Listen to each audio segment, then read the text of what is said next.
No fear. No political correctness. No wokeism. You're listening to Underground USA.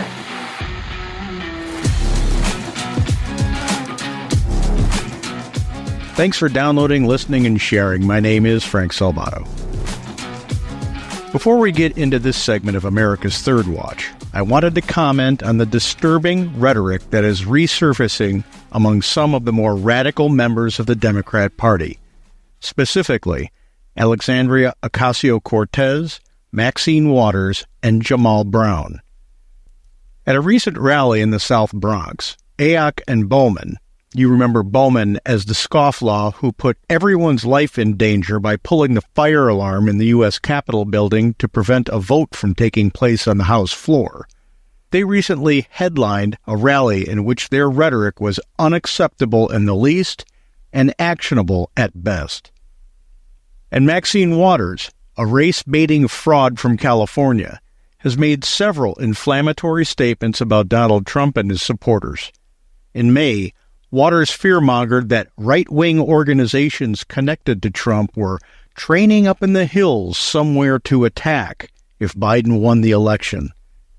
Some analysts have interpreted this as the groundwork for a false flag operation planned by Democrats in case Trump wins in November. She has pathetically fearmongered about potential killings and fears for the safety of black people if Trump were to win, calling Trump supporters domestic terrorists. Give this a listen.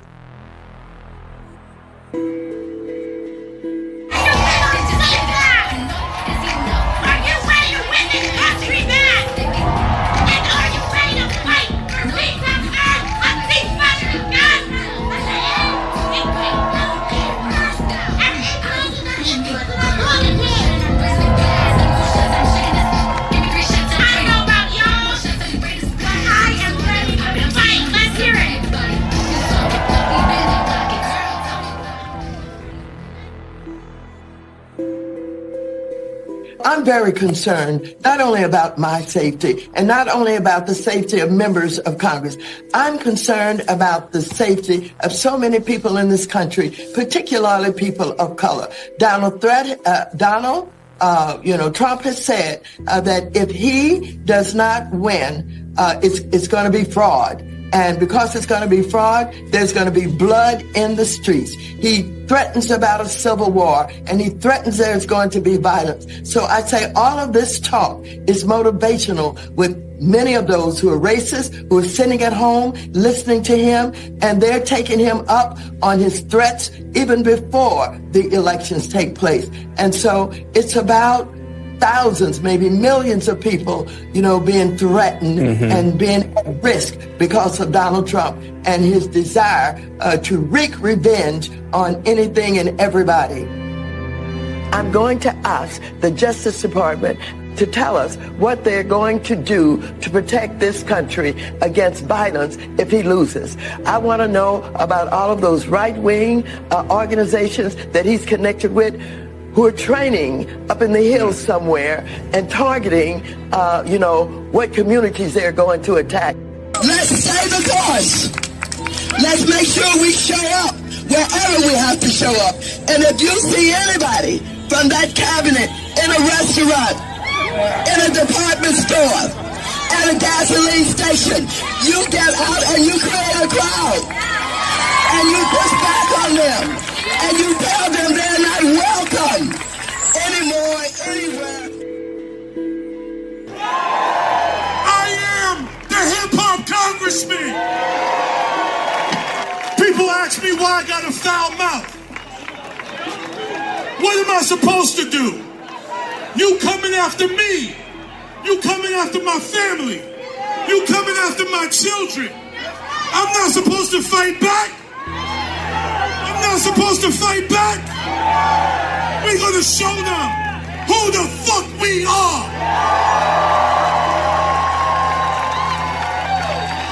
We're gonna show them who the fuck we are. Let me get the guns out again one more time. This type of irresponsible and incendiary rhetoric led to the deadly riots throughout the summer of 2020, resulting in tens of billions of dollars in damage to property by far-left activists associated with Black Lives Matter and Antifa. City governments in these Blue Meccas handcuffed law enforcement and let those neo-Bolshevik terrorists burn down buildings, co-opt city blocks through insurrection, and in some cases commit assault and even murder. That never happened when Donald Trump lost his election. This is a result of the unchecked rhetoric coming out of the far left of the Democrat Party, the progressives, the neo-fascists, the neo-Bolsheviks, who are executing a Marxist-based agenda in real time and who have been doing it for the past 16 years.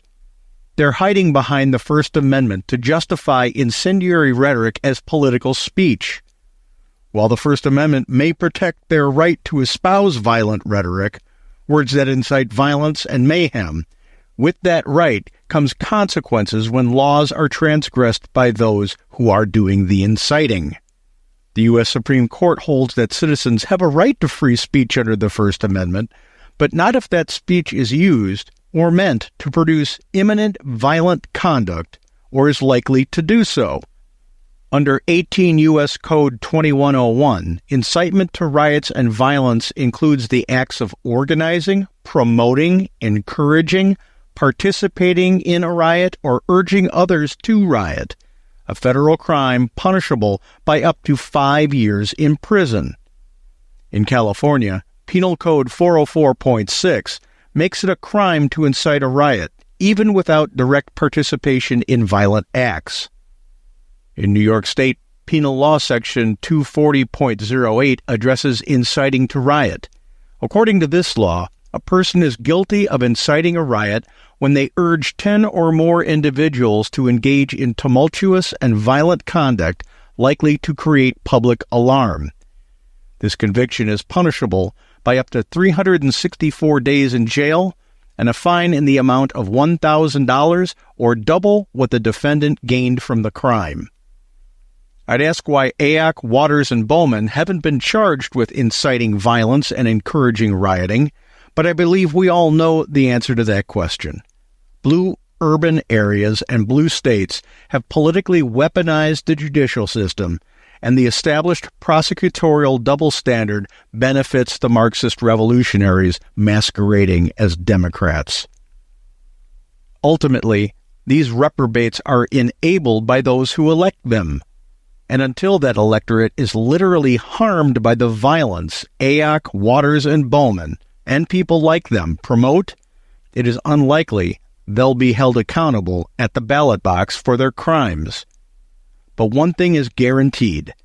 If conservatives, Republicans, libertarians, constitutionalists, and even real Democrats don't start interceding between the fearmongers of violence and the electorate, and do it potently and successfully, the puppet-stringed neo-Bolsheviks of the far left will riot, damage, burn, and murder if Donald Trump wins in November. That's what neo-Bolsheviks and anarchists do. They destroy. We need to nip these crimes, almost as assured as they are, in the bud. Head them off at the pass. Otherwise, our cities will burn. When we come back, our segment on America's Third Watch, broadcast nationally from our flagship station, WGUL, AM 860 and FM 93.7 in Tampa, Florida. You're listening to Underground USA. When someone is having a stroke, every minute counts. Just as putting out a fire quickly can stop it from spreading, treating a stroke quickly can reduce damage to the brain. The clock begins ticking as soon as you spot the signs of a stroke, because some treatments can only be used if the patient reaches the hospital in the first 3 hours after symptoms appear. So don't wait. Call 911 right away and get the person to a hospital immediately, even if the symptoms go away. If you think someone is having a stroke, remember the word FAST. F is for face. Ask the person to smile and check whether one side of their face is drooping. A is for arms. Have the person raise both arms and see if one arm drifts downwards. S is for speech. Ask the person to repeat a short phrase and notice if their words sound slurred. And finally, T is for time. If you spot any of these signs, call 911 right away to get the person to a hospital fast. Strokes are medical emergencies. The sooner a patient gets treatment, the better their chance of a good recovery.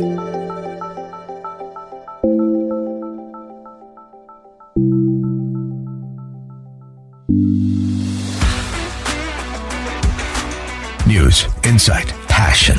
AM 930, The Answer.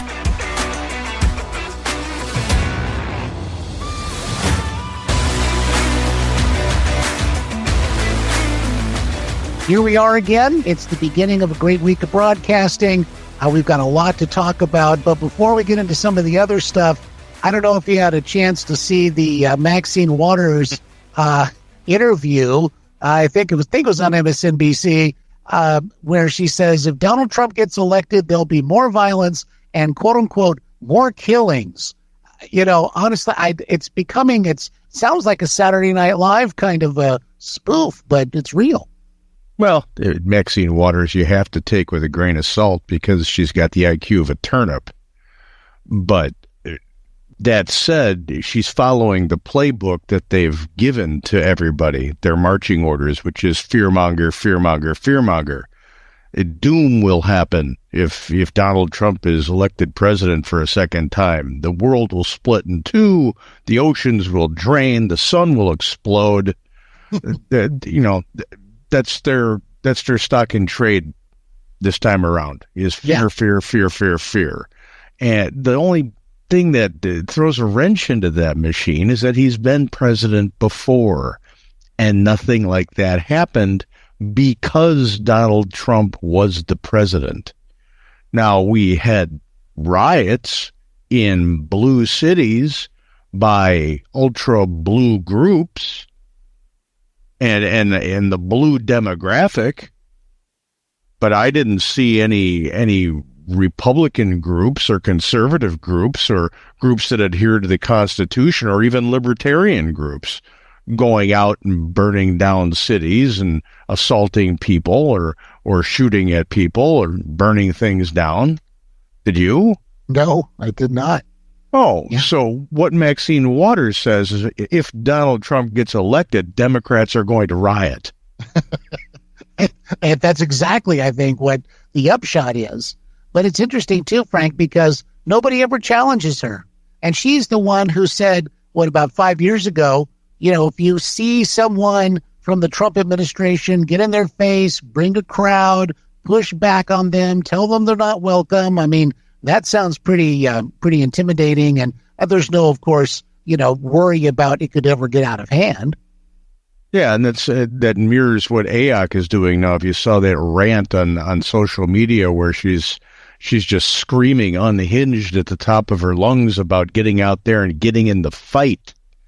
If a Republican were to use those types of words, they'd be calling for the Attorney General to cite them for inciting a riot. That's right. Yeah, you can't fight like what in politics. Yeah, if you're a Republican. Yeah. So do we rise above it? Do we ignore it? Do we point it out, or do we actually ask an Attorney General from a state, because this is a national election, to do something about it? Or do we start calling out the attorney generals and the district attorneys in these locations publicly and applying public pressure, saying, why aren't you doing something about this? They're inciting riots. What are you doing? Yeah. Well, I think they go and they check the spelling of the name. And if the spelling of the name isn't Trump, then that's not a problem. We don't have a problem with that. Yeah, if there's a D after the name, right, and they're elected official, then they get a pass. Right.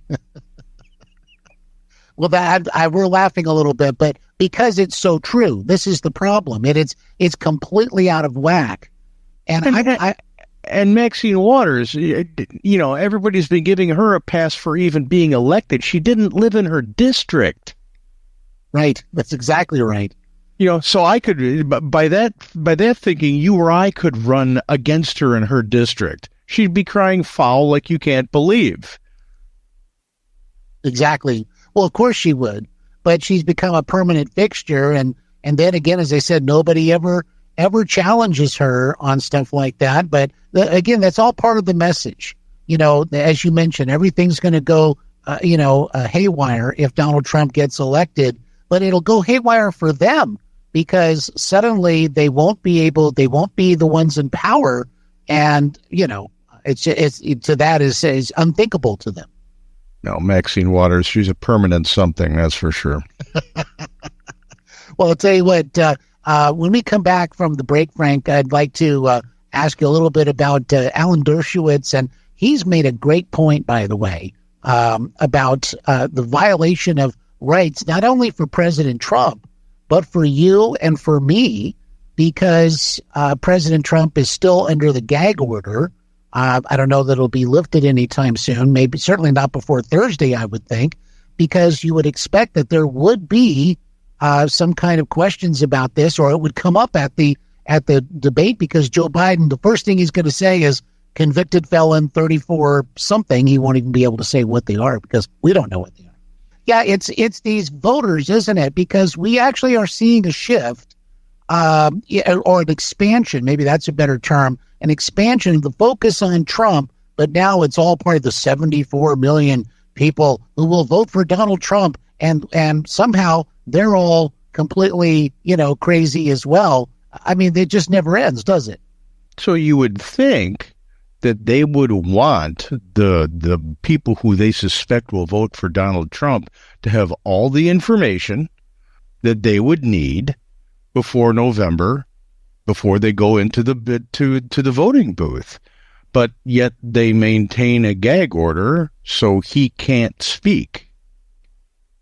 Indeed. And that's exactly, just right before the break, that's exactly what Dershowitz is talking about. And so I'd like for you to expand on that a little bit, because, as Dershowitz is saying, look, people have the right to hear the candidates, views, especially on something as big as this trial was and so forth. And so, I mean, this is another way of really, going after the election, it would seem. Oh, absolutely. It is election interference by definition.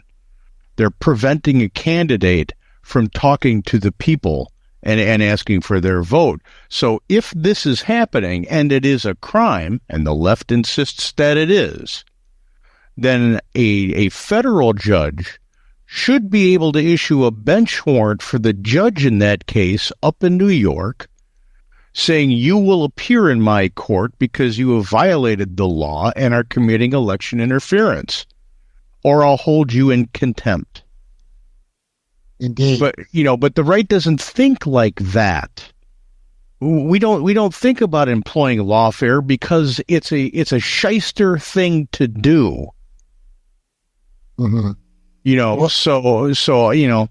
Dershowitz is absolutely right. This is something that transgresses the rights of the American people, and that puts it into a federal purview, by the way, because it's keeping us from a national issue, which is our voting for a national office. So, hey, judges out there, federal judges out there, if you wouldn't mind doing something a little outside the box to push back on the Bolshevik revolution that's happening in the country, we'd really appreciate it. Well, indeed, and certainly, I can imagine what would be said, or what the rallying cry would be from the left, and that is, if a federal judge were to call Mershon on the carpet, it would be, well, they're just somehow pro-Trump. They're with him. See, this is how they would mold it. They're with Trump to destroy our democracy. It's almost so ridiculously stupid. It's like if you saw this in a movie, you'd say nobody would ever believe this. But they actually do try to make those arguments, it seems. Even if it was a Democrat who decided that the destruction of the Constitution was too egregious, and they were calling Mershon on a bench warrant in front of them. Someone who is voted Democrat or given money to Democrats, the left would still say, well, that's obviously this person isn't a true Democrat. Right. But the fact is, the people that are executing this political persecution, they're not true Democrats either. They are Marxists who have overtaken the Democrat Party. We know the media calls them far left. Republican media calls them far left. They're not. They're neo-Bolsheviks. Look up the term. They want centralized government. They believe in Lenin Marxist principles. And one of those principles is going after your opponents and to put them in jail, to jail them because they don't think like you. Does that sound familiar? Oh, yeah, absolutely it does. And well, we've got a neo-Bolshevik revolution happening in real time here in the United States, and it's time we start seeing it. Indeed, because what it ultimately can mean is that we believe that our rights are sacrosanct, but yet there are those who would love to just literally destroy them overnight. That's why it's so silly to hear how Trump's going to destroy our democracy, for lack of a better term, that they say. But in reality, you do have these far left or Marxists, as you're pointing out properly, that they're the ones that really want to take your rights away and then say, guess what? You don't have any, or you only have the ones that we give you today. And we've seen it. Think about what they're doing with free speech now. This is why I've never been a fan of hate speech laws, ever. Does hate speech exist? Yes, it does. Should we put people in jail because of it? No, we shouldn't. We really shouldn't. Free speech is free speech. You can say, yes, you can yell fire in a crowded theater. There's consequences for it. But you can't jail someone just for saying it, endangering people's lives. That's something that I can get behind as a law. But free speech has to be sacrosanct. We start down a really bad path when we start saying that speech is okay, this speech is not. This is how we get into the problem with the Second Amendment. Well, yes, you can have a weapon, but you can't have that weapon, because the list for that weapon tends to grow. So yes, you can have a weapon. If you use it illegally, now we've got a problem. But this has been happening ever since the Wilson administration. Your rights are not guaranteed anymore. It's all dependent on what the controlling extremist faction has on their agenda at any given time, how pure those rights remain. Well, Maxine Waters coming out and inciting a riot and inciting violence and AIC inciting, well, it's free speech, but there need to be consequences for that. No, exactly. Well, but what you're talking about too, the forces that you're talking about, they have a real long game. They're willing to play, just for sake of argument, 100-year game to get ultimately what they want. And it's that incrementalism like you're talking about.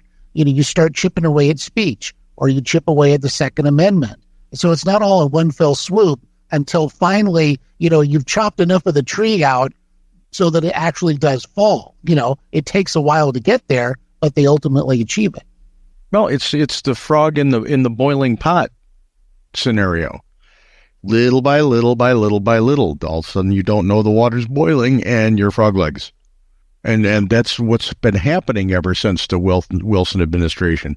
You talked about the extremist ideology in the long game. This is the same game that the Islamo-fascists play. They are willing to wait 100 years to retake the territory that they once held. You're seeing that happen in the Middle East. It's been happening since 632.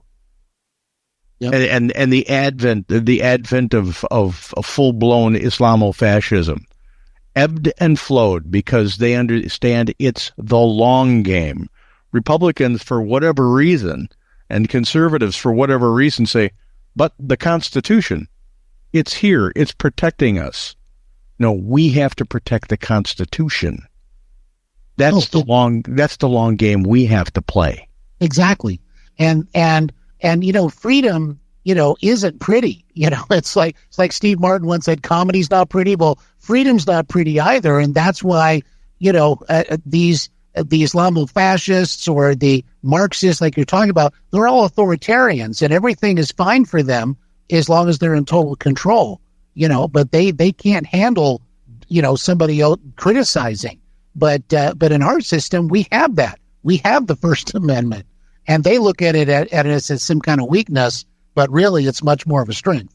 You think about what Maxine Waters and Ayok would have said if they would have been alive when Thomas Jefferson said the tree of liberty has to be watered from time to time with the blood of tyrants. Frank, we got a direct message. This is coming in from Keith, and it talks about the Ten Commandments issue. This is, of course, in Louisiana, where they've now been mandated to be placed into schools. It's not just that simple. I mean, there are evidently some other informational things that go along with it. But Keith writes in and he says, pertaining to the Ten Commandments going into schools, maybe Trump could mention that he would be willing to compromise. Just tell him which 5 you would be willing to discard. That would tell you just where their morals are. So I don't know. What do you think about this whole issue to begin with? Well, one, we've overblown the idea of separation between church and state from its original intent. The Jefferson's letter to the Danbury Church, who expressed a concern about the government establishing a national religion like Britain, the Church of England. They were worried there was going to be a Church of the United States.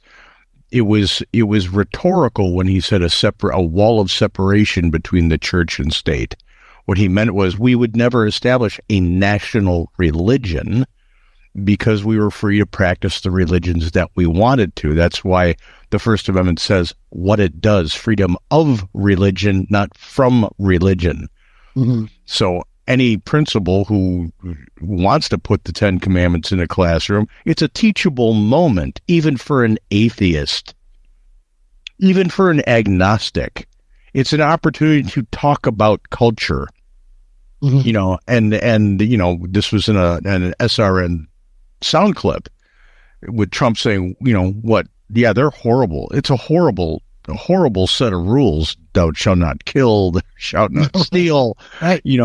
If you were to rewrite the 10 commandments into the 10 really strong suggestions and rephrase each commandment into, it's bad to steal. It's really bad to kill somebody.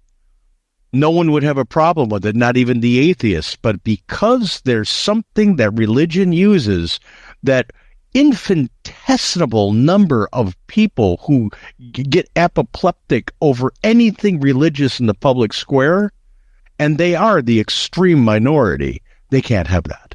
They can't. That's right. Oh, exactly. Well, and even so, the Ten Commandments, as found in the book of Exodus, basically, that does lay the basis for our legal system, essentially, in the West, or even across the world in so many ways, but especially in the United States. And, because it does talk about there's an objective morality. You shall not steal, thou shalt not kill, thou shalt not lie, right? Bear false witness against your neighbor. This kind of thing. There has to be something that's right and wrong in the world. And I think this is what really rubs the left the wrong way.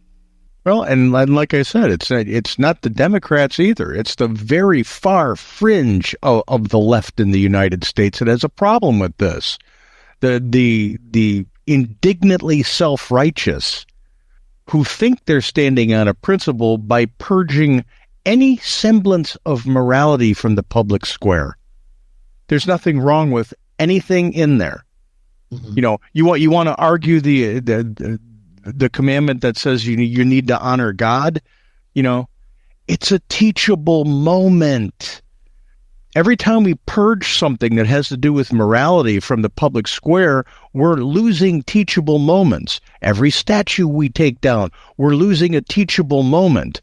You know, talk about who the guy was at the statue before you take it down. As a matter of fact, don't take it down. Let's talk about him anyway. So you've got 10 really moral rules that were handed down to Moses. You don't want to believe in Moses? Okay, let's talk about the rules then. Is it a good rule not to kill somebody? I think it is. Right. Indeed, indeed. Have that talk, because then when kids in a classroom go, well, yeah, I guess it is wrong to kill, at least it's being said. Because right now, you kill somebody in New York, Chicago, or L.A., it's a coin toss whether the district attorney is going to charge you or not. Yeah, right. We're not laughing, but it's so absurd. You know what you're saying. See, that's the thing, and it just I can't believe it. And that's why it needs to be. It sounds absurd to say. Maybe it needs to be said. Killing is bad. Lying is bad. Stealing is bad. You know, to you and I, it sounds absurd to say it has to be said, but it has to be said. Indeed. Well, I think we got somebody who wants to say something here. We've gone to Anthony listening to us this morning. Good morning, Anthony. You're on with Frank Silvato. Hey, good morning. Not that leftist radicalism didn't exist during Ronald Reagan's two-term presidential run or existence, but I think with Trump, and maybe I'm throwing a lot of credit towards Trump, because when he came on the scene, he pretty much was a bulldozer, and the left were fully thrown into a shock mode. They didn't experience anything like this guy. Obviously, a typical New York, Queens New Yorker with the mouth that he had and his attitude, with just the unstoppable bowler coming down on the left. And none more than the media. You know, the media was pretty much left-leaning back then, but it's been emboldened to the point where anchors have become radicalized, imposing on the viewers their particular opinions. It's no longer a neutral talking point as far as the media is concerned. They want to voice their opinion. I recall one news anchor on Channel 28 when the naval recruits resisted taking the jab of this suspicious vaccine. She was radical. She was pounding on the desk, making it seem like she had the right to say what she needed to say to the viewer. Again, news media outlets spewing forth misinformation concerning the COVID vaccine and the whole fear-mongering. Yet they themselves didn't follow the regulations. You would see them not going in public wearing masks, but they wanted the viewers to take on the mask mandate. Oh, sure. You know, yeah. I'm glad people are waking up to the fact that the media is not on our side. So thank you so much for speaking out on that. Truth, Frank. Appreciate it very much. Take care. Bye. Thank you, Anthony. Appreciate the call. Yeah. What do you think, Frank? It's more of the same, it seems, from the media. Well, ever since the formula of news as entertainment has been introduced, it's all about ratings. It's not about truth. You know, that's with the expansion of the information age and cable news and the internet and 10 zillion news outlets, et cetera, even though we should be gathering more information because of the abundance of outlets, a formula has taken over in traditional media and their surrogates on cable and on the internet that says, hey, man, if you don't have eyes on what you're saying and what you're printing, we don't make money. So if you're not making money, you got to be a little bit more flamboyant. And that's when truth died. You know, journalism, an independent journalistic outlet today is more credible than MSNBC and CNN put together. This is why we keep saying you've got to dig deeper into the headlines, and you have to learn how to disseminate what's fluff, what's fact, what's truth, and what's embellishment. And that takes some time. You have to carve it out to find the truth. You can't just consume it like Walter Cronkite's still alive. And even he had his own biases. He just was a journalist enough not to put them through on the air. Yeah, well said. If you like the podcast, please rate it and comment if your platform lets you. Go over to undergroundusa.com and subscribe to the Substack, and pick up your copy of Nullification, available on Amazon. But more importantly, talk to your friends, family, colleagues, and acquaintances about politics and religion. Do it calmly and employ facts over emotion.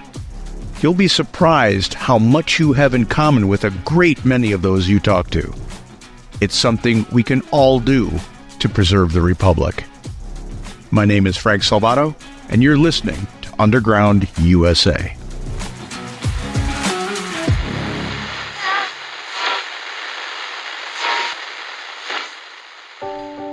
I'm Kareem Abdul-Jabbar. My main focus was to be the best I could be on the basketball court. The first inkling that something was wrong was I started to notice that I couldn't do things without losing my breath. I still didn't think that it was anything serious until I couldn't make it to the airport. Every 20 or 30 yards, I had to sit down and get my breath. Every physical exertion seemed to exhaust me. I knew something was wrong, and then I went to a baseball game with some friends, and I couldn't deal with any exertion. And finally, I went from the baseball game to the hospital where I was diagnosed with AFib. When I first noticed symptoms, I should have gone to the doctor and told him what was happening. Instead, I tried to let it pass.